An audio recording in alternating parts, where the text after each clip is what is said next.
ఎవ్వరినెప్పుడు తన వలలో याद है आज भी होके हम तुम जुड़ा फिर मिले ना కాని పుస్తకమే అయినా గాని ప్రేమ జీవిత పరమార్థం తానే అనిపిస్తుంది ప్రేమ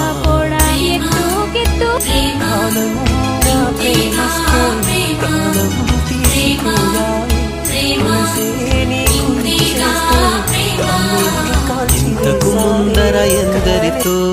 ఆటాడిందో ఈ ప్రేమ ప్రతి ఇద్దరితో మీ గాథే మొదలంటుంది ఈ ప్రేమ కలవని జంటల మంటలలో కనపడుతుంది ఈ ప్రేమ కలిసిన వెంటనే ఏమౌనో చెప్పదు పాపం